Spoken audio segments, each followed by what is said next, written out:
Because it saved me time, it saved me money. It's given me the confidence and the ability to design new parts, maybe more complex parts. It saved me an immense amount of stress. So I'm just really, really grateful for that.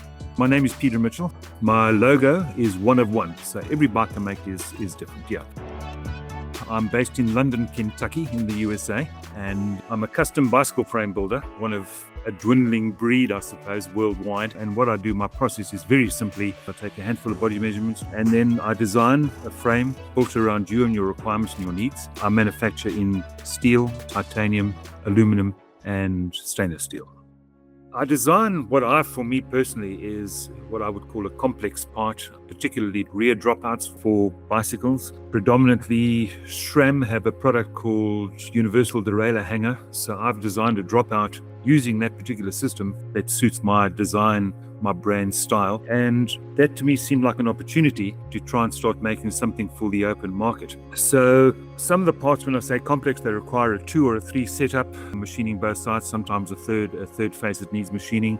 Plus I've designed fixture plates to machine multiple parts simultaneously, sort of design a workflow system. Firstly, I'm not a trained machinist. I don't have any background in machining. I work predominantly in Fusion 360. That's the package of choice because being new, that just seemed like the smart way to go. My lack of training and experience particularly makes setting up the toolpaths machining strategies particularly challenging. I have very, very little experience. As you can see, I've got a little Tormach 1100 MX. That's my machine. It's, I bought it a while ago, and I've done a whole lot of minor projects. But when you come to these sort of things, it's a lot more complex, and I simply don't have the knowledge or experience. Because I'm in a bicycle business that is not really CNC or manufacturing related in terms of that process. Right here, right now, is a shrinking customer base. I've seen, since I've been in the USA, which is 8 years, the number of frame builders has fallen from over 280 to less than 70. The second thing, of course, is rising cost of materials. The economy doesn't look good going forward. I ordered some steel for parts earlier this week.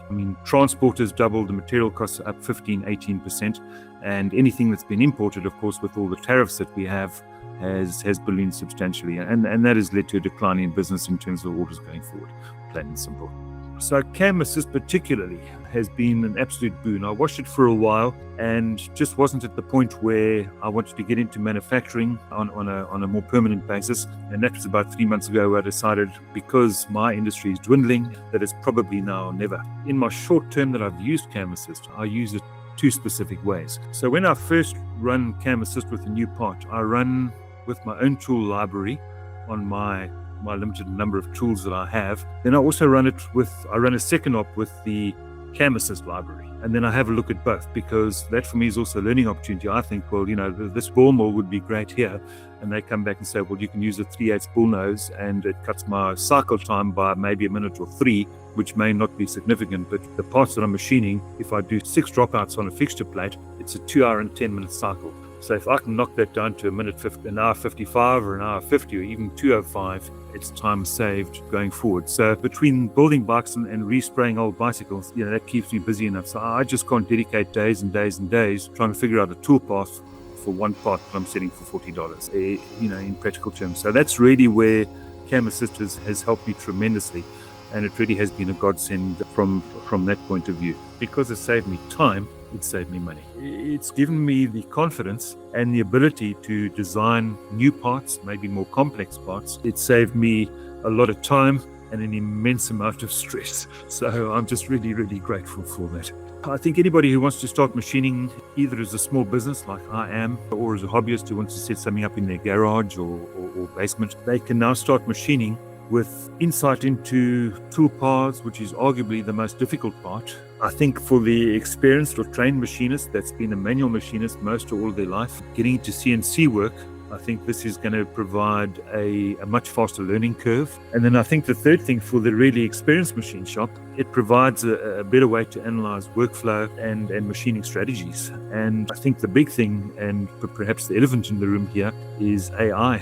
And a lot of people, they complain about this and complain about that. I said, it's happening. You're either on the bus or you're not.